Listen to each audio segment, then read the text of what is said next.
What's up, everybody? Carolina Keith, regular Keith, normal Keith, not so normal Keith, can't stand Keith. Hey, Keith, Keith the pump and dumper. Oh, Keith does dumb crypto stuff. Keith's toxic. I'm just Keith. Good to see everybody, man. Hope everybody had a good weekend.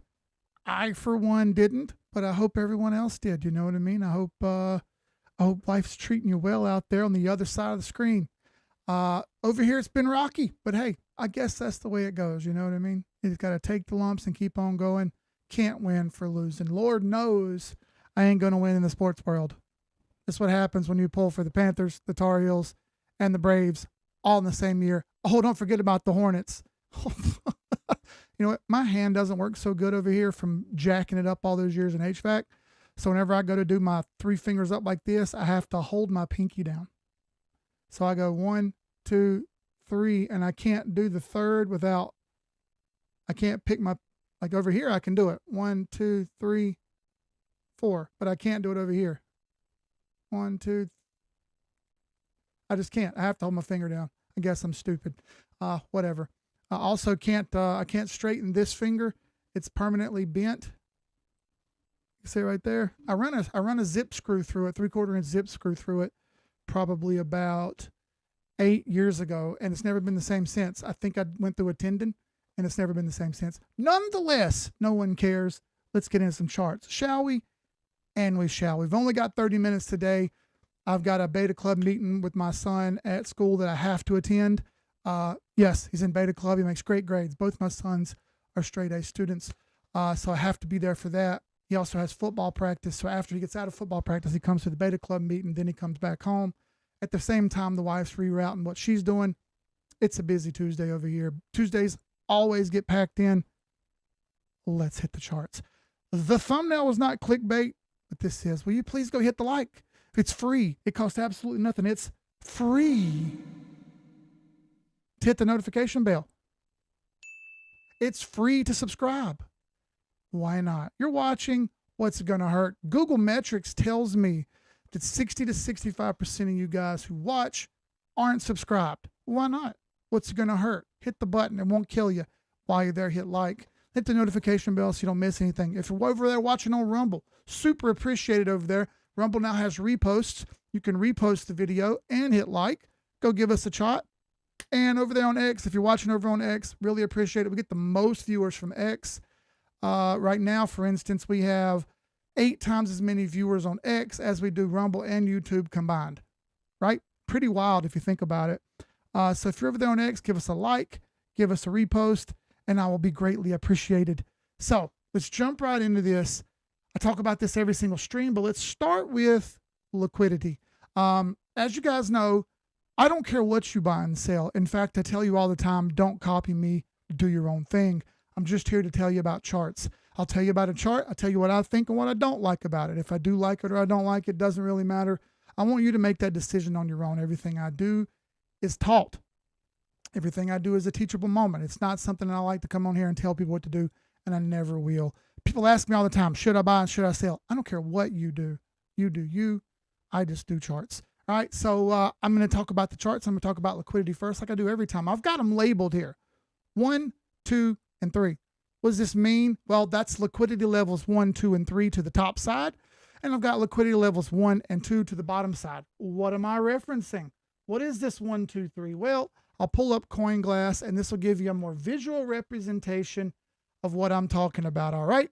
So I've got an annotation tool here. I can't. Oh my gosh. Hold on. Let me sign in this friggin' thing.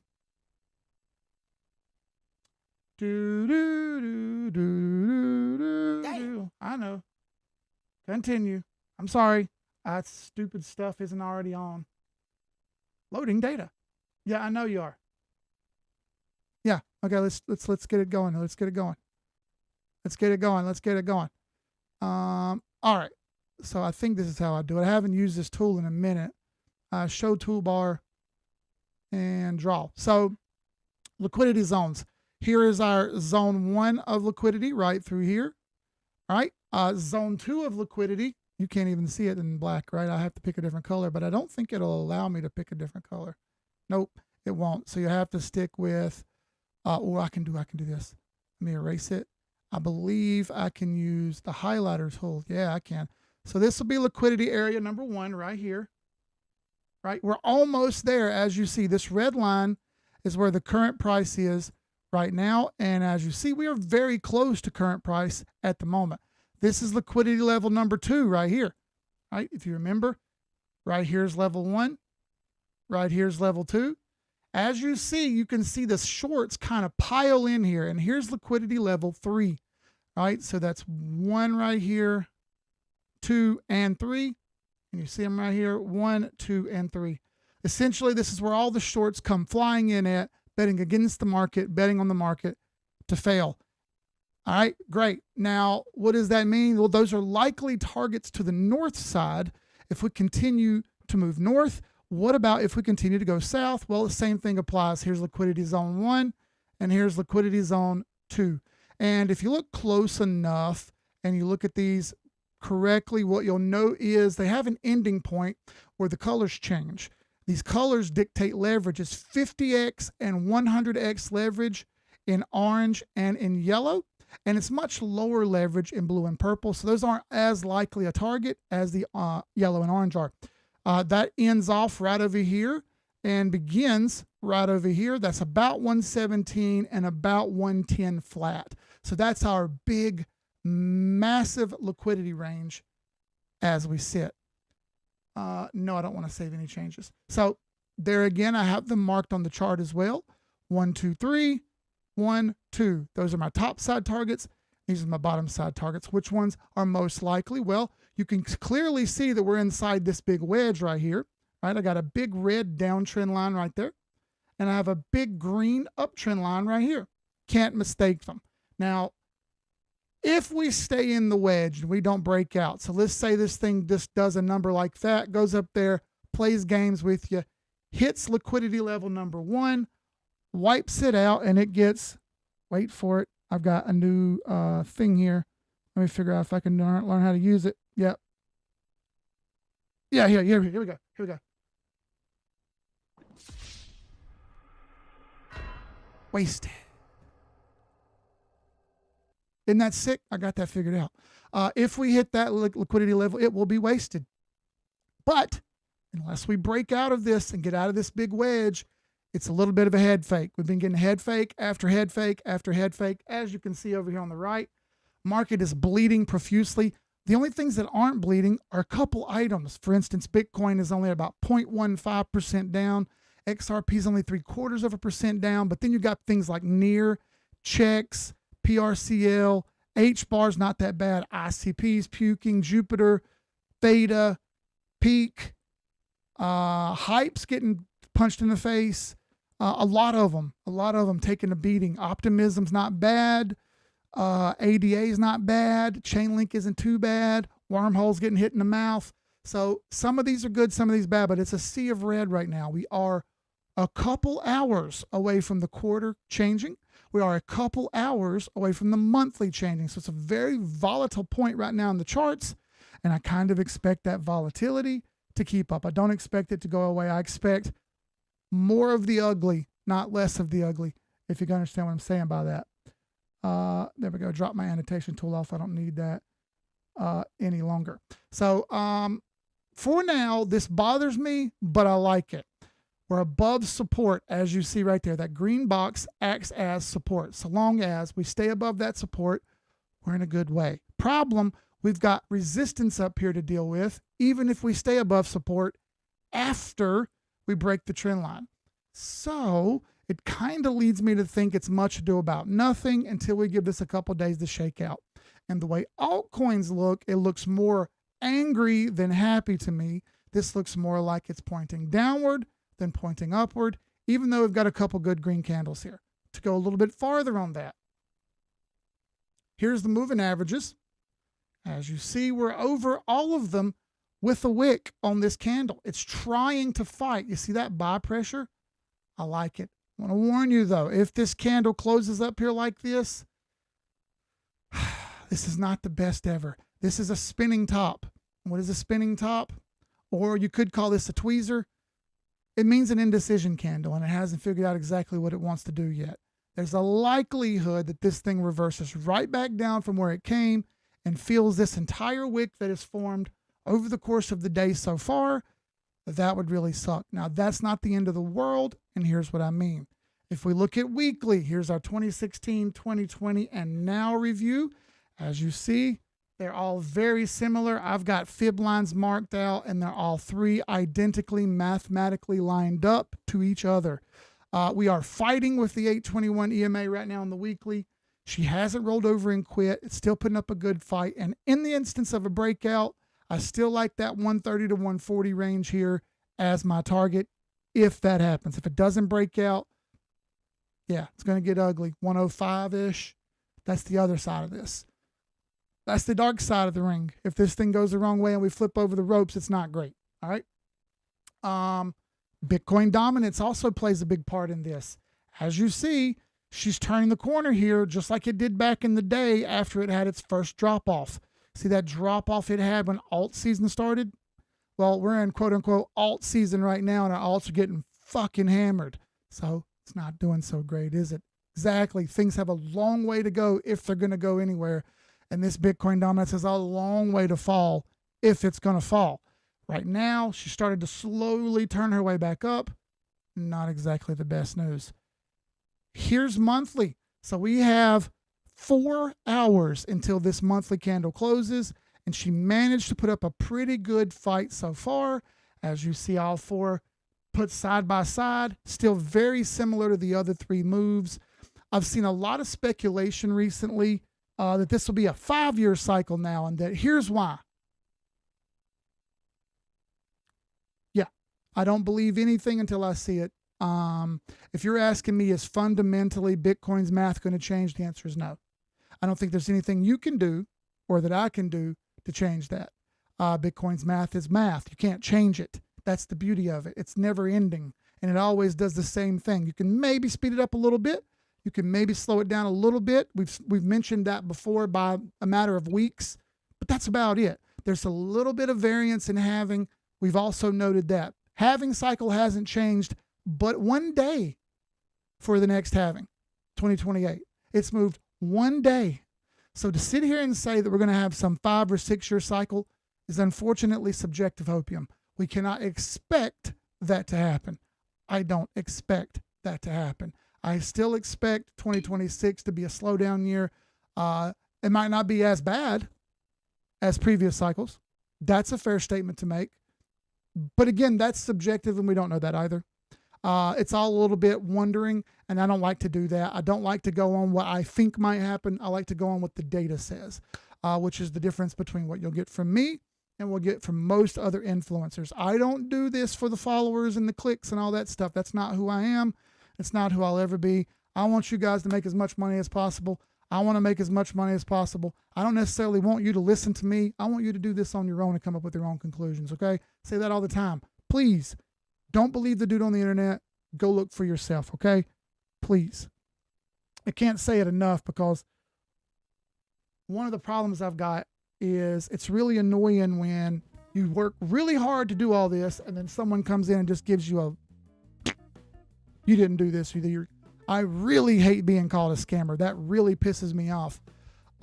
If you spent 5 minutes looking around, you would know that, hey man, I spend a lot of time making sure scammers go away. I constantly call them out.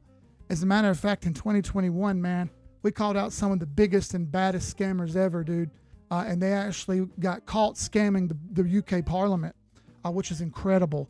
And that case is still ongoing, as a matter of fact. And I still have the receipts for that, which is really incredible. And some of those people are right here in the US, and they're kind of on the lam a little bit, which is insane. And they got people for a lot of money, like a lot of money. And I hope none of you guys ever fall for that kind of stuff. What do I think about the government shutdown? Don't care. It happens all the time. That name I can't say, but if the sound went out, just jump off and jump right back on, and it should fix itself. I can see the audio bars moving over here, so it's good on my side. Yeah, I'm going to pull up the monthly chart so we can see this a little bit zoomed up now. But yeah, I really hate being called a scammer. It's super annoying to call someone a scammer when you don't know what you're talking about and you just go on what you think instead of what you know. And that's the exact problem with the current climate that we have in this whole crypto world. You're either a scammer or an insider, and I hate that shit. That's not the truth, right? There's so many of us in the middle. I'm just a regular dude, man. I'm not anybody special. What category does that put me in? Well, you don't have one, right? Fine. And for those of you who do call me that, say that to my face. And you don't live far away from me either, so make a phone call. I'm easy to find. Here's the monthly chart. I like this, and then I don't like it, because this was a really ugly monthly candle last month, but we must acknowledge that this is a bit of a bullish engulfing. I would like it to take up the whole body, but from the forex background where I came from, they'll tell you that 0.75% covered up. So covering up 3/4 of this red candle is good enough to be a bullish engulfing. Let's finger cross that, hope that's true, because if so, got a good bullish engulfing going. As you see, I've got shows over written right there. Why?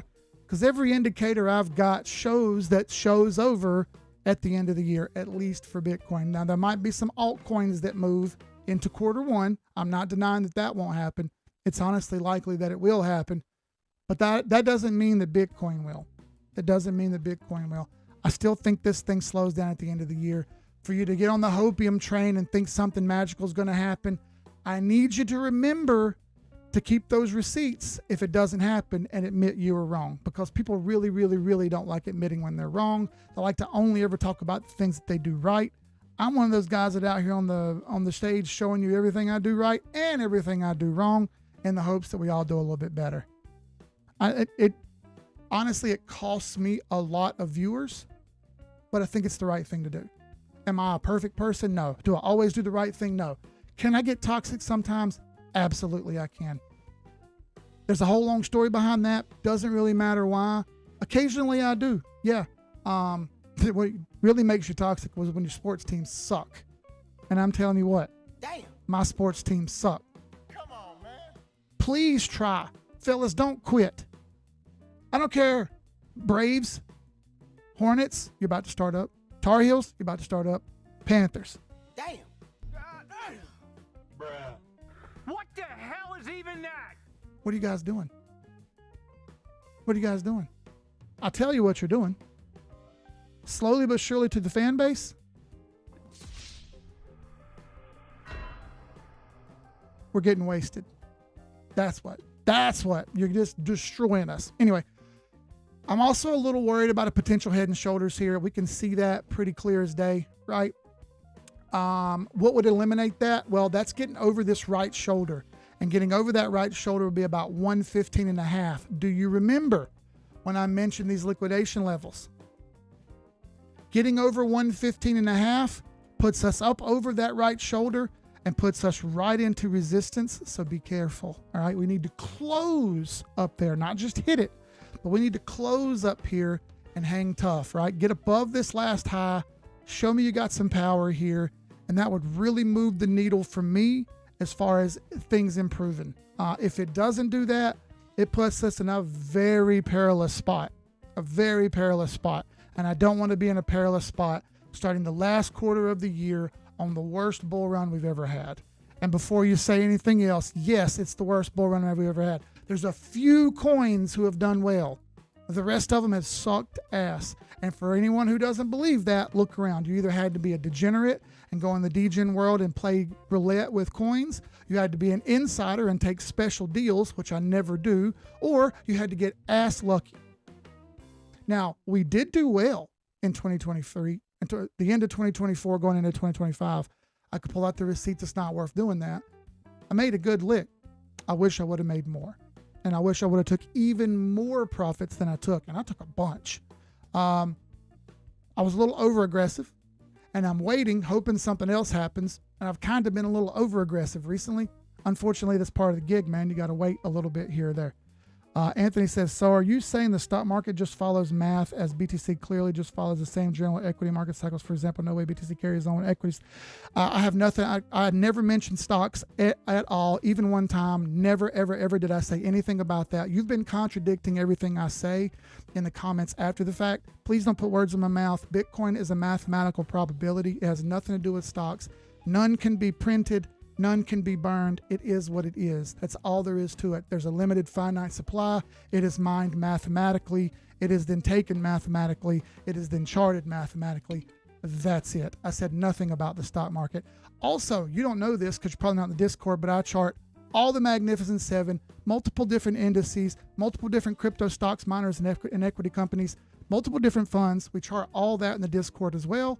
I just don't do that on here because nobody cares. There's 700 channels doing stock charts. There's about 10 doing crypto charts consistently. Most of those guys just want you to go sign up for their damn exchange so they can get your money and walk away. I don't ask that you do any of that. You can join our Discord. Most people don't, and that's okay. That's okay. Is what it is. Stocks have done well. That's the difference. I'll admit that. I mean, I have some Tesla. Stocks have done well. It's fine. We can jump over there and look at those real fast, and then I'll get to some more cryptos in the last 5 minutes here. These are just the ones that I chart constantly, right? These are the top assets that I chart constantly. S&P 500, you're screaming hot. Screaming hot. Post-market, it's down a little bit. I hate that it closed at 666. That kind of sucks. But look, she's absolutely killed it. She annihilated the inauguration shorts all the way up into the take profit fibs, and in linear log, we're still in between the 1414 and 1272. So I think there's some juice left there. NASDAQ, you've done a little bit better, but pretty much the same as far as chart-wise. Percent-wise has been different because there's less money in the NASDAQ than there is in the S&P, right? There's less. Yeah, that's what I said. I had it right. It's kind of pressed up against the 1414 in linear mode. So it's a little bit more careful here. Let's be a little bit tiptoeing about it, but the weekly's killing it. And that's a bullish engulfing on the weekly and a new high. Can't deny it. It's got to hang on to it. Got to hang on to it. Dow Jones. See, that's what happens when you assume. When you assume, let's spell it ASSUME. Never assume. So 1272 for the Dow Jones. Almost there. Not quite. And that's my target. 47,250 to 47,400 makes sense. I don't think she's done it. And she only recently took out the inauguration shorts. Go a little farther with this. Apple just recently took out the inauguration shorts. And if you're foolish enough to think that this thing's going to hang around 250 for long, I got, oceanfront land I can sell you in Oklahoma. 300 to 350 makes sense here in time. Facebook, you've killed it really well in Facebook. It's actually a little farther along than either one of those. Has slowed down and made a bit of a double top here, so be careful. Microsoft, interesting here because it threw some really funky candles. But it's still over the 1272 and 1414, down a little bit post-market, but not a ton. Not a ton. And in linear mode, it hit the 1618, so it's a little bit of a hang-up here on this one. I'm unsure. Tesla, not bad. I've started to add to my position. We're only just now approaching the inauguration shorts and haven't got through them yet. I still like 600 to 800 in time. NVIDIA, absolutely flying. Look at that. Broke the inauguration shorts and really hasn't looked back. Made a higher low on the weekly. It's now made a higher high. I think 194 to 215. I think that's a pretty solid number in time. Like I said, none of this is going to happen in a hurry. Big ones I think could pop. United Healthcare.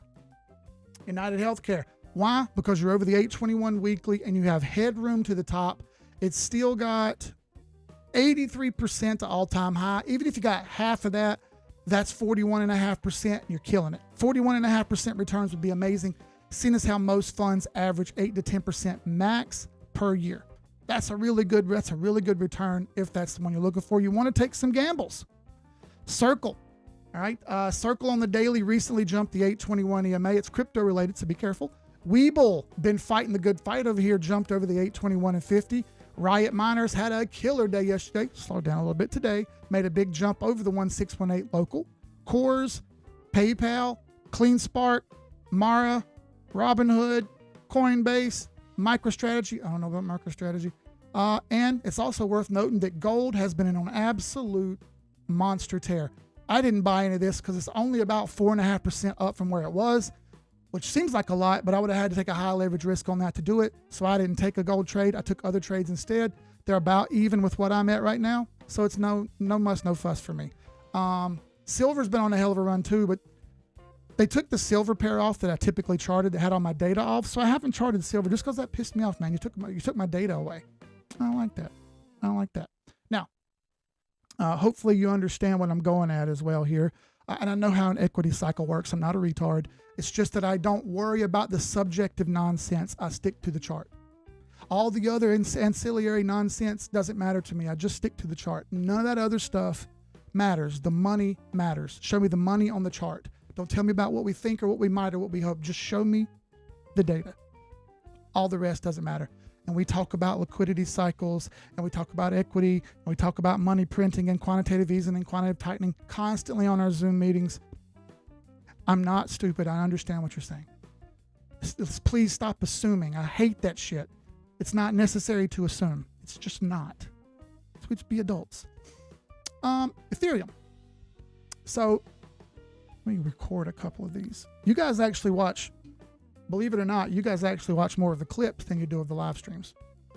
So fine. So Ethereum's a little hang up here. You had your top formation, you're sort of a triple top here.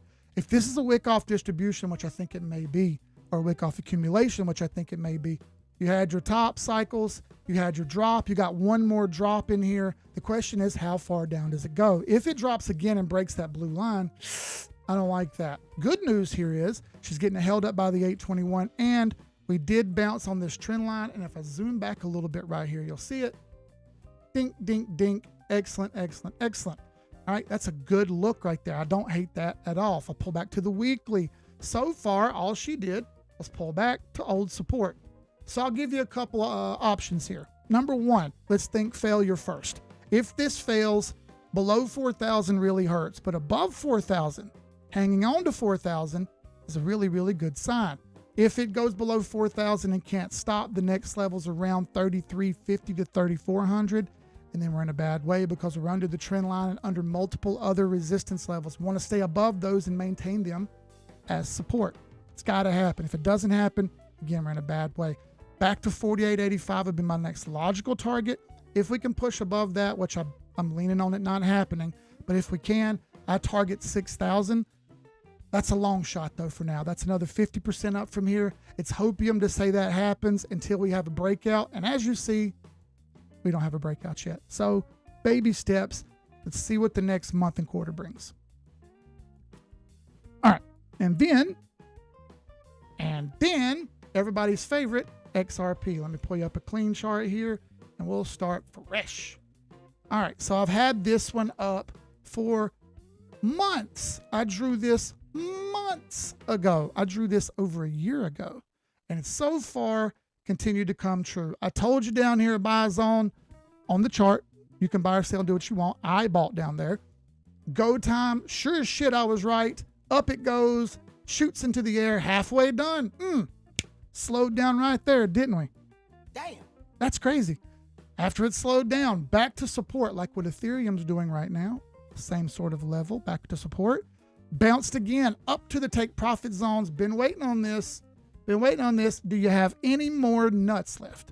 Because if you got more nuts left, you got one more push to that 430 and that all magical 589. But it would be $5.89, not $589. From there, question mark. And that's all determined on whether or not we break out. As you can see, we haven't broken out yet. And if I put some moving averages up there, you'll kind of understand where I'm coming from here. You've got the 50 moving average, not exponential moving average, the 50 moving average, and the 821 EMA, exponential. They're sort of pinching down on the 100 moving average, and we got a big cluster mesh right here where the price is. It's okay for now, but I'd really, really like to see this thing jump over those moving averages, because if it does, it's a breakout. And if we are going to break out, what's the monthly going to bring? Because the higher time frames are a little bit more chill. I need to see a good close here. Give me a good close on the monthly, and it ain't the best, I'll be honest with you. That's a little bit of an ugly candle right there. And I know it looks messy, but I got a lot of stuff drawn in this chart, and I don't want to erase it because then someone will say I changed it. No, I'm going to leave it just like this, right? If this doesn't happen, fine. It's already made good gains on it, and I'm not going to complain. If it fails, the 200 moving average at 250 holds it up for now, but I'll note that it's done a very good job so far of holding support. It really has. It's done a good job of holding support. If it can continue to do that, rock solid. Fail that, 250 is your mark for me. Also note the pivot is right up there. It'll be a pivot breakout, but the monthly is going to change. I'm going to get a new pivot point. Ichimoku Cloud's dead smack in the way. We need to flip over that, and that won't happen until above $3, and we're at 287 right now. So getting above $3 is really the make or break point here for XRP. I'm going to give it some time to do it, and if it doesn't do it in the allotted time, I'll have to bail again. It's just part of the game. You're going to get times when it doesn't do what you want it to, and then you're going to get times when it does do what you want it to. You know what I mean? We have to kind of wait it out. It's trying to hold up. It's got some buy pressure here on the daily. Cross your fingers this thing gets back over $3, because if it does, that puts us in a great way. I'm hoping it does. I've already bought some. Have you bought some? Do what you want to do. Don't buy it. I don't care. Do your own thing. I know what I'm going to do. I've also got some other assets I'm looking at, either buying or DCAing. I'm not going to get into those because it's not worth the time right now, because I got stuff to do. But thank you guys. So I appreciate all you coming on here. 30 minutes goes by in a blur. It's pretty wild, especially when you have people trying to tell you that you don't know what you're talking about or that you're wrong. It's fine, dude. I taught my kids about the assume word a long time ago, right? We don't assume, because when you assume, you make an ASS out of UME. We don't want to do that. Let's stick to data. Let's stick to facts. Let's not assume anything. We got another stream coming up on Thursday, right? Things keep changing so fast. Every time I do a stream, something changes. In between that is going to be our monthly and quarterly shift. Should be pretty wild. I'm going to be locked in. Are you locked in? If you feel free and if you want to, first month free plus half off. Check us out, wap.com/team786. If you don't want to, you don't have to. It's fine. If you want to stick around the charts and be around people who care, like myself, up to you as well. What's the worst that can happen? You can cancel at any time and you don't pay $1 if you don't want to. Fair enough? Fair enough. Thank you guys. I'll see you guys on the next live stream. You could have been anywhere in the world. You chose to be here with me. I appreciate that. Make the best of your todays, the worst of your tomorrows. Just have a better day every day, okay? And last but not least, nobody else told you. Keith will tell you. Keith loves you. Thank you guys. I'll see y'all on the next stream, man. Y'all be good. I'm out. Sky's the limit. Peace.